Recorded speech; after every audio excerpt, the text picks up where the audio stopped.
Israel பிரதமர் பற்றி Iran உயர்மட்ட தலைவர் அயதுல்லா அலி கமேனி பேசியிருக்காரு. காசா மக்களுக்கு முக்கிய அறிவிப்பு கொடுத்திருக்கக்கூடிய இஸ்ரேல் பிரதமர் பெஞ்சமின் நெத்தன்யாகு இஸ்ரேல் ஹிஸ்புல்லா இடையே அமைதி ஒப்பந்தம் போடப்பட்டதா இந்த பதிவுல விரிவா பார்க்கலாம். முதலில் கடந்த ஓராண்டுக்கு மேலாக இஸ்ரேல் ஹமாஸ் இடையே போர் நீடித்து வரும் நிலையில இஸ்ரேல் பிரதமர் பெஞ்சமின் நெத்தன்யாகு உள்ளிட்டோருக்கு எதிராக சர்வதேச நீதிமன்றம் கைது வாரண்ட் பிறப்பிச்சிருக்கு.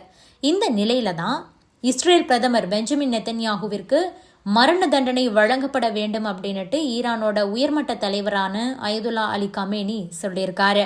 காசா பகுதியில் மனித குலத்துக்கு எதிரான போர் குற்றங்கள் நடைபெற்று வருவதாகவும் அதற்கு காரணமான இஸ்ரேல் பிரதமர் பெஞ்சமின் நெத்தன்யாகுவும் முன்னாள் பாதுகாப்புத்துறை அமைச்சர் யோவ் கலாண்ட் மற்றும் ஹமாஸ் தலைவர் முகமது தய்யிப் ஆகியோருக்கு எதிராக பிடிவாரண்ட் பிறப்பிக்க வேண்டும்னும் சர்வதேச குற்றவியல் நீதிமன்றத்தில் வழக்கு தொடரப்பட்டது.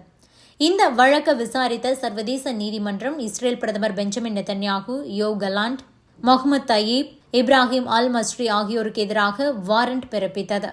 இதற்கு எதிராக இஸ்ரேல் தரப்புல மேல்முறையீடு செய்யப்பட்ட நிலையில அதனை சர்வதேச நீதிமன்ற நீதிபதிகள் நிராகரிச்சிட்டாங்க. இந்த நிலையில தான் பிரதமர் பெஞ்சமின் நெத்தன்யாகுவிற்கு மரண தண்டனை வழங்க வேண்டும்னு ஈரான் உயர்மட்ட தலைவரான அயதுல்லா அலி கமேனி கூறியிருக்காரு.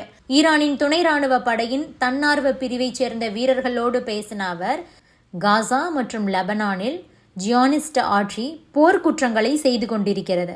தற்போது அவர்களை கைது செய்ய சர்வதேச நீதிமன்றம் வாரண்ட் பிறப்பித்திருக்கிறது. இது மட்டும் போதாது, நெத்தன்யாகு மற்றும் அந்த ஆட்சியில் உள்ள கிரிமினல் தலைவர்கள் அனைவருக்கும் மரண தண்டனை விதிக்கப்பட வேண்டும் அப்படின்னு சொல்லியிருக்காரு.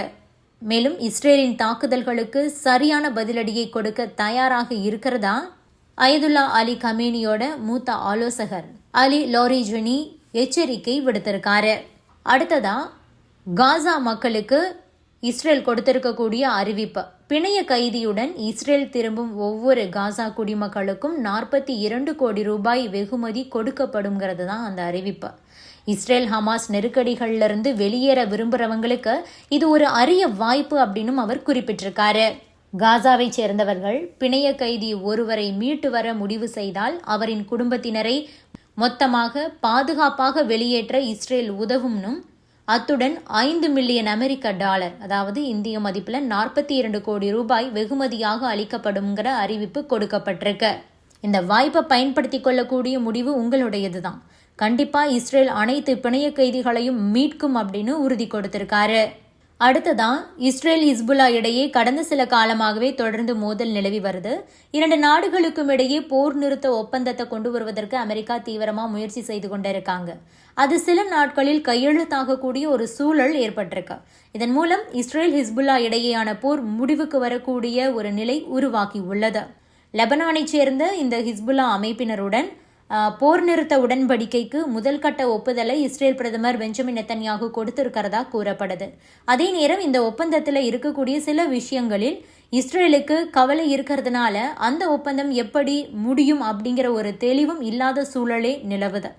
குறிப்பிட்ட விவகாரங்களில் உடன்பாட்டை ஏற்படுத்தக்கூடிய வகையில் பேச்சுவார்த்தை தற்போது நடந்துகிட்டு இருக்கு.